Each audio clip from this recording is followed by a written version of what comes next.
Circuito Éxitos. Caracas, Maracay, Puerto La Cruz, Puerto Ordaz, Barquisimeto, El Vigía, Mérida, Táchira, Margarita, Maracaibo. Maturín. Circuito Éxitos.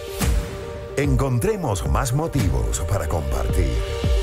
Sonidos. En primera fila. Estrategia de convergencia. De los datos a la noticia. Gladys en Éxitos.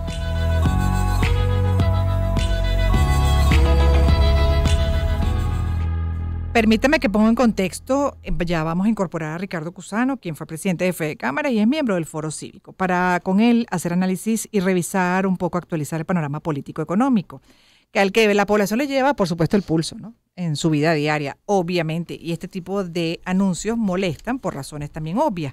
Leo de descifrado.com, miles de ciudadanos marcharon sobre el asfalto caraqueño este lunes para protestar contra las políticas del régimen de Maduro en el tema económico. Salarios dignos, basta de salarios de hambre y pago en dólares fueron algunas de las consignas que retumbaron en la capital venezolana. En ese contexto, desde una marcha organizada por el chavismo, pues Maduro ofreció declaraciones dentro del marco de la celebración del Día del Trabajador. Durante su discurso no anunció aumento del salario mínimo. Esto es interesante, ¿no? Vamos a revisarlo justamente con nuestro invitado. Solo informó que el ingreso mínimo se establecerá en $60 mensuales, es decir, $40 cesta ticket y el bono de guerra a $20 mensuales. Y anunció posteriormente que el bono de guerra económica queda en $30, pero dijo textualmente, se solicita un aumento del cesta ticket, sería $15 aproximadamente. Salario mínimo a $60 mensuales. El cesta debe llevarse a $40 mensuales y el bono a $20 además del salario. Es decir, que para evitarse la incomodidad, ¿no? Algo así, de tener que decir, bueno, más o menos no hay aumento del salario mínimo, queda en algo muy, yo no sé cuál sería el calificativo apropiado en este caso, pero insuficiente, vamos a ser generosos con el término insuficiente para lo que es la dinámica inflacionaria del país. Para no decir que eso básicamente no se modificó, entonces apeló a estas herramientas o estos recursos como un bono, o de guerra o un cesta ticket, pero eso que implica para la economía de cada venezolano. Buenas tardes y bienvenido. No, bienvenida a ti, Gladys. Gracias, qué placer. Te oyes perfecto, en vivo te oyes mucho mejor. Y exacto, y además nada como el presencial, lo decía también en la primera hora, nada como eso. Ajá. Mira, a ver, esta noticia se puede analizar desde la visión binaria, blanco-negro. Si eres, digamos, afecto a la visión oficialista, pudiésemos decir que fue una jugada responsable para evitar incrementar los pasivos laborales y manejar de un punto de vista de disciplina fiscal la inflación, evitando. Si lo quieres ver desde el punto de vista, digamos, opositor o desde la demanda social, sin considerar el contexto en general, se diría que es improvisado porque ayer se dijo algo y esta mañana se dijo otra cosa y que es, bueno, que no va consono con las realidades y las necesidades del país. Yo siento que efectivamente no hay aumento salarial. Eso es evidente. Hay un aumento de los ingresos, también es una realidad que no se puede negar. O sea, hoy el trabajador venezolano va a tener un mayor ingreso transversalmente, no ha salido la caseta, en Venezuela cualquier cosa es posible hasta que no veamos el blanco y negro, pero en todo caso va a haber un ingreso mayor. El real problema de esto es que ese ingreso termina siendo insuficiente con la realidad del costo de la vida venezolano. Pero también es un ingreso que no se, si tú ves las cifras, una de las pocas cifras que se actualizan con cierta periodicidad en el Banco Central y que además son públicas para el ciudadano, es por ejemplo la masa monetaria, la relación de ella con la inflación. Entonces, si tú ves eso, pareciera que hay una decisión de evitar que la inflación continúe. Si tú te vas además a ver las cuentas de la Tesorería Nacional, donde empieza a haber algo de fondos que no veíamos hace muchísimo tiempo, pareciera que el gobierno en funciones de Estado se estaría preparando para mantener el valor del dólar con respecto al bolívar. Cosa que, por cierto, llama mucho la atención el anuncio de los voceros oficiales, que si ya se empieza a hablar de una manera abierta del valor de una divisa con respecto al bolívar, cosa que antes ni siquiera nos lo hubiese pasado por la mente. Es más, Ujú. no lo podíamos decir por radio. ¿Te ¿Cierto? acuerdas? Hace unos años, No, no, total. ni tú como Horrible, ancla, ni uno sí. mucho menos como invitado, ¿no? Ajá. Entonces, aquí pareciera que están cambiando cosas. Lo que no es menos cierto es que el entorno en el cual se hace sigue siendo un entorno donde, bueno, comienzan a haber ingresos por el tema petrolero, por Chevron, por las licencias que se generaron, pero todavía no es óptimo, ¿no? ¿Qué falta? Comunicación efectiva, comunicación real, mejor dicho, comunicación honesta, decir cómo están las cosas, porque viéndolo de esa manera, es lógico dentro de este criterio de realidad, Ujú. dentro de esa realidad que tenemos, Ujú. que como bien dices, pues tomar una medida que no sea tan populista, que no incida en una inflación, que no Ujú. incida todavía mucho más, como lo hemos visto en Ujú. anteriores oportunidades, que se vuelva además Ujú. nada, ese aumento que se anuncia, pero que en su momento también, bueno, está respondiendo a una solicitud y Claro. está dentro de un marco populista. Entonces la pregunta es si faltaría comunicar de una manera más honesta y decir, esta es la realidad y en función de esta realidad, nos guste o no, sea responsabilidad Sí, sí. directa quien o no sea, de quien correcto. sea, no tiene sentido anunciar algo, un aumento en este momento como estamos. Correcto. Que no sea sustentable Que no en el sea tiempo y sustentable. que se lo lleve la inflación. Yo lo que creo es que más es una comunicación honesta, es una comunicación donde no prevalezca los objetivos, la visión política. Pareciera que siempre hay un cálculo político en todo esto, ¿no? Pero más allá de eso, cuando tú, digamos, desglosas esto, Ujú. es una medida que tiene altos niveles de responsabilidad en términos de control de la inflación, pero que la gente se sigue diciendo, no voy a llegar a fin de mes con esto, con No, esto. con esto Y no vivo. después, aunque puedas vivir un poco mejor, pues por ejemplo, en la empresa privada, tienes un promedio, digamos, del salario más bajo que se paga, que puede rondar los 90, los $100. Cuando le colocas este cestatique obligatorio, bueno, está subiendo casi un 40%. Correcto, Entiendo. de ingresos. Tiene mayores ingresos. O sea, tiene un impacto en la mejoría de la calidad de compra, del poder de compra, pero eso no significa que con eso puedas comprar todo lo que necesitas para vivir, digamos, medianamente digna. Porque el cálculo, por ejemplo, que hace el sector privado Ujú. es para establecer los sueldos. Generalmente se basaba en el salario mínimo, el Correcto. aumento, y bueno, que este año aumentan tanto, entonces ese porcentaje lo trasladaban al sector privado, ¿correcto? Correcto. Ahora no hay no hay una referencia. La referencia que es el cestatique, el bono de guerra. Hoy la referencia ¿cuál es la realidad de referencia? cada empresa, ¿sabes? Exacto, es la dinámica de cada uno. De hecho, ahorita conversaba con una persona y veíamos una empresa con una importante cantidad de trabajadores y me decía, esta es mi realidad y apenas la vemos la radiografía, la imagen que se me vino a la mente, cómo hacen los pequeños, cómo hace el pequeño comerciante que hoy tiene que asumir la erogación de un bono que quizás no lo está produciendo. Y es que el problema es que la pequeña y mediana empresa, todavía los incentivos de trabajo siguen estando en el marco de la informalidad.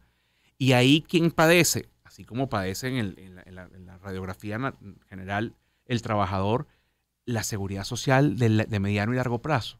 Porque todo esto con respecto al salario es un tema de pasivos laborales, no tiene otra forma Claro. de analizarse. Y los pasivos laborales es el patrimonio que acumula un trabajador para cuando ya no trabaje, digamos, tenga un ahorro familiar. Para hablar en términos coloquiales, técnicos pueden ser de una manera distinta. Pero es que la realidad es que también puedes trabajar 30 años y te retiras con absolutamente nada, ¿no? Qué complicado pues, dentro de la distorsión que tenemos, ¿no? Muy Nada complicado. fácil de manejar, pero entiendo también el punto de que no seguir poniéndole pues gasolina a... Quizás aquí, tú hablabas de la comunicación efectiva, de la comunicación honesta. Yo decía despolitizar la comunicación. Sí. Y aquí hay que tener unos minutos de sensatez y los actores políticos, oposición, gobierno, terminar de darle viabilidad a los acuerdos políticos de negociación con la comunidad internacional de garante y veedor. Pero si nos metemos en este terreno, más bien uno siente que eso está lejos cuando escuchas un discurso como el de Rodríguez, que además hasta agregó dentro de la lista, por ejemplo, lo de la Corte, que eso es un organismo autónomo, que nada que tiene que ver y además estamos hablando de poder avanzar en lo que sería la justicia por algo en que se está investigando de crímenes de lesa humanidad. ¿Cómo puedes estar en desacuerdo con eso? Sí. Entonces, Es un ¿cómo lo tema- vas a agregar en esta lista para sentarte a negociar? Bueno, ahí te digo lo que es cualquier proceso de negociación pasa por pedir absolutamente todo en la Carta del Niño Jesús y que después empiece digamos, a decantar las realidades de lo que es posible y lo que es viable. Pero no hay forma de hacer sustentable el salario del venezolano sin más ingresos. Y más ingresos requiere inversión y me requiere mayor transparencia en el erario público. Y eso pasa también porque Venezuela se reinserta en la comunidad internacional desde distintas dimensiones, pero para que eso ocurra tiene que haber un acuerdo político. El tema del salario, si volvemos a la pregunta inicial, al tema inicial, pasa por una gran cantidad de cosas que ya no es ni siquiera exclusivamente la famosa tripartita para discutirlo. Es mucho más allá. ¿Cómo lo sustentas en el tiempo?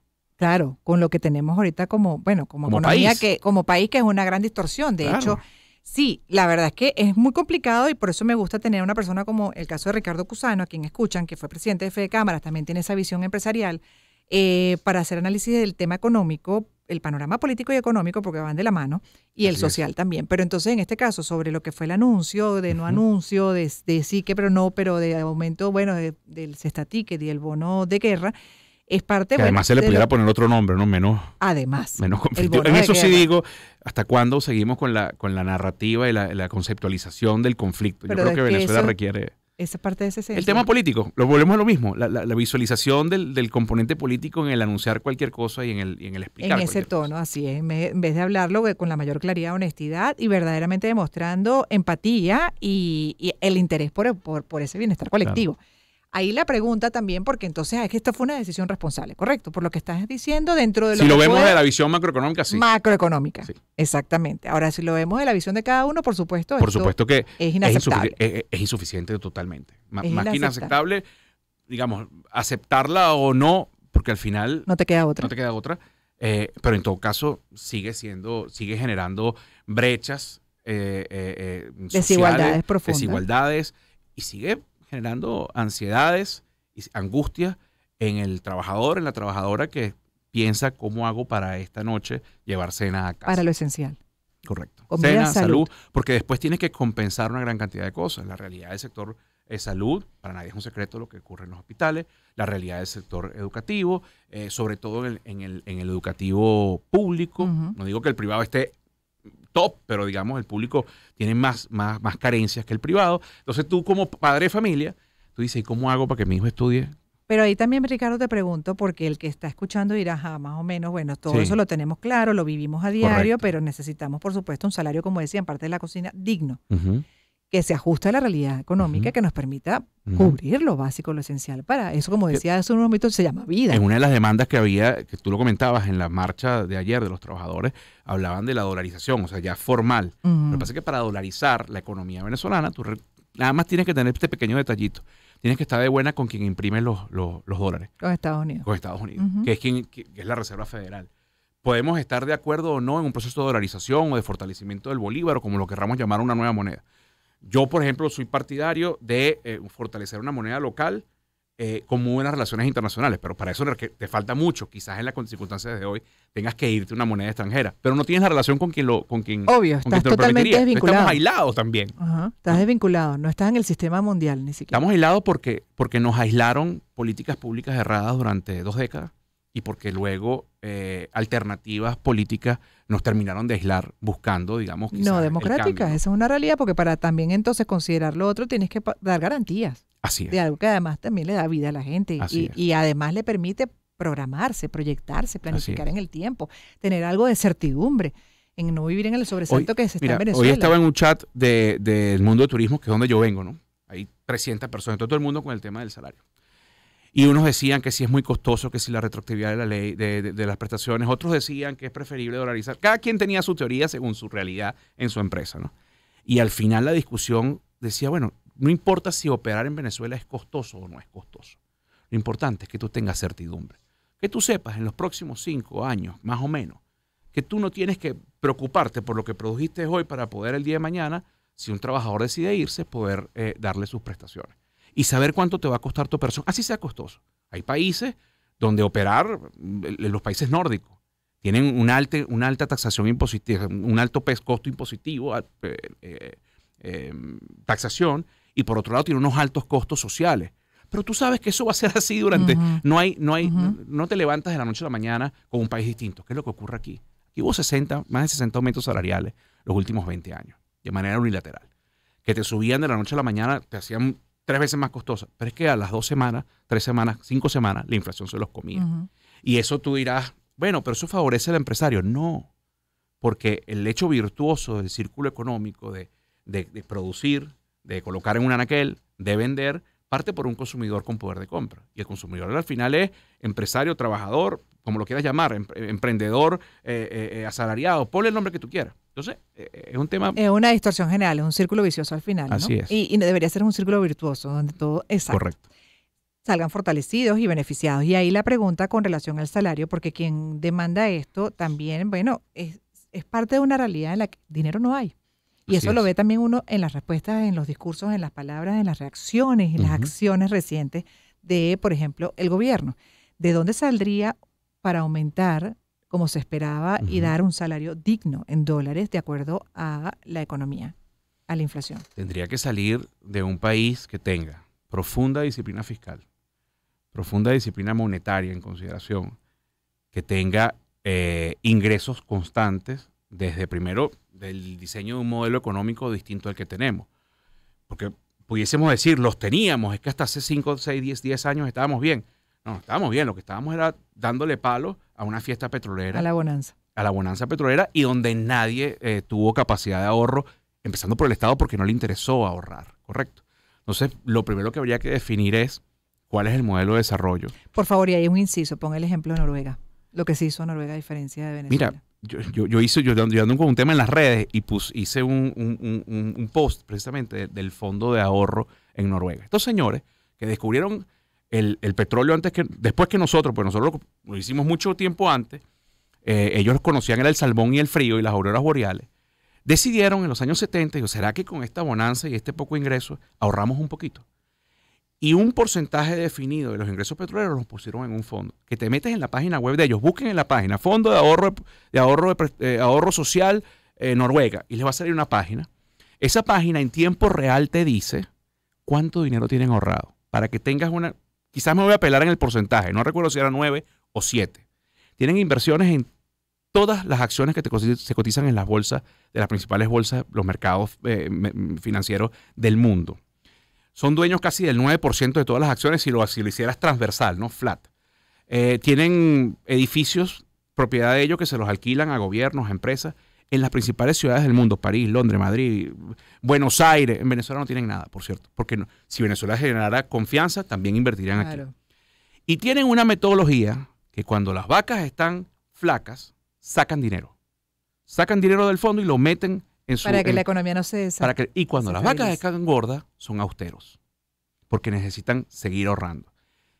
Da algo así como envidia.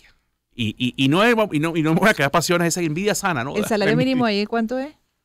El salario mínimo se habla de $2,000 y pico. Claro, pero una Coca-Cola, perdón, el producto, bueno, un refresco te cuesta $6, un café te puede costar... Pero hay poder adquisitivo para... Como es una economía cara, pero al final hay poder adquisitivo para... Correcto, pero después tienes cubrir. Tienes el sector público que, por ejemplo, los ministros van a trabajar en bicicleta. Exacto. Y los diputados tienen una gran cantidad de beneficios, pero los beneficios son iguales para todo el mundo y no distorsionan su forma de vida con la vida de un ciudadano. No hay privilegios.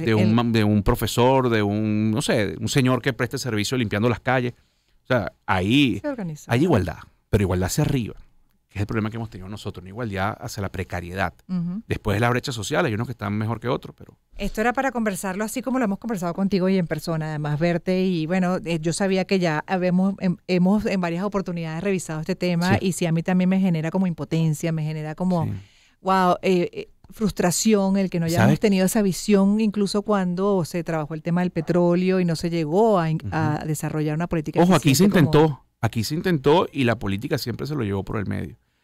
Lo bonito dentro de lo triste es que todavía hay chance de hacerlo. También creo eso. Todavía hay chance de hacerlo. Pero aprendiendo. O sea, definitivamente con lo que es el aprendizaje de todo esto que hemos atravesado. Porque yo no sé hasta qué punto realmente hemos aprendido. ¿Tú cómo lo ves? No podemos generalizar. Hay gente que sí está clarísima. Pero otros que todavía siguen dando tumbos dentro de lo que Yo creo que el país está muy claro de cuáles son los errores que no se debe volver a cometer. Pero todavía todos como que vivimos con unas ganas de que la fiesta y la parranda vuelva. O sea, todavía el papá, la visión de papá de Estado, como que está muy presente en el venezolano todavía. Todos todavía cargamos esa tara, ese error, esa forma de vivir, ¿no? Y creo que hay que superarlo. Sí, mucho por aprender y reflexionar. Bueno, si no, dentro de 20 años estaremos hablando de una nueva crisis. Pero es que yo siempre digo, ni que venga papá Dios. Nosotros no entendemos todas esas cosas que acabas de comentar y mucho más, desde esa conciencia individual y como colectivo, pues ni siquiera un ser supremo superior, pues de más allá, un mesías verdaderamente, puede sacar adelante el que país. Está muy en boga, por cierto, no puesto por quienes pensamos distinto a quienes han comandado los destinos del país los últimos 20 años, que es el tema de la corrupción, ¿no? Nadie es capaz de decir, bueno, está bien que se robaron algo. No, jamás y nunca que haya corrupción. Pero es que además pensar que puede haber corrupción en un país con las precariedades que tenemos. Porque tú puedes entender, no es que puedes entenderlo, pero puedes imaginarte qué ocurre en un país con bonanza, como ocurrió, pero en precariedad. Cuando necesitas cada dólar o cada bolívar que se produce. Ahí es donde tú tienes incluso un correazo bien ganado, como cuando llegabas tarde a la casa. Así es, Ricardo, así es. Ricardo Cusano fue presidente de FEDECámara, es miembro del Foro Cívico, hoy con él haciendo revisión del panorama político y económico del país. Y a propósito de lo que fueron estos anuncios por el Día del Trabajador 1 de mayo por parte del gobierno en cuanto al tema de salario. Ahí lo dejamos, bueno, con una explicación de Cesta Ticket y como también mencionan el bono de guerra. Parte de esa dinámica de vida que hay que procurar cambiar, sin duda alguna, si queremos verdaderamente, pero que parte sobre todo, pienso yo, de ese cambio individual, de adentro hacia afuera, para que podamos funcionar como es debido, ¿no? Creo que la responsabilidad de cada uno de nosotros es no solo hacer el cambio, sino recordarle, por lo menos con quien tengamos influencia. Empecemos con nuestros hijos. Pero para las decisiones que tomamos también, Ricardo, eso es fundamental, ahí lo estamos viendo, así es parte de uno. Y además de nosotros, de esa sociedad, surge. Es tan evidente que podemos hacerlo y tú lo estás viviendo cuando estás afuera. Que los venezolanos apenas salimos de Venezuela pareciera que entendiéramos cómo comportarnos mejor muchas veces. Quizás lo que hay que hacer es como quitarle un poquito de polvo a lo que en verdad somos, que somos buenos ciudadanos y lo que hemos tenido son entornos un poco hostiles y que han distorsionado nuestra realidad. Sí, lo que pasa es que también yo parto de otra reflexión, ahí te lo dejo como para la segunda parte, Ricardo, pero es que ¿de dónde sale ese liderazgo? Bueno o malo, sale de la propia sociedad. Claro. Al final son espejos. Entonces nos toca mirar más allá y ver qué es lo que nosotros nos termina de estar bien para que pueda surgir un liderazgo eficiente que verdaderamente piense en todo. No con esa visión individualista que todavía en plena crisis, dime cierto o falso, se sigue percibiendo en lo que se llamaba como ahorita esta medio mejora o cierta activación económica comercial y veíamos que y seguimos viendo que hay unos que tienen una visión muy particular del asunto y no están viendo más allá esa cantidad, ese porcentaje significativo de venezolanos que está padeciendo literalmente por no tener lo básico.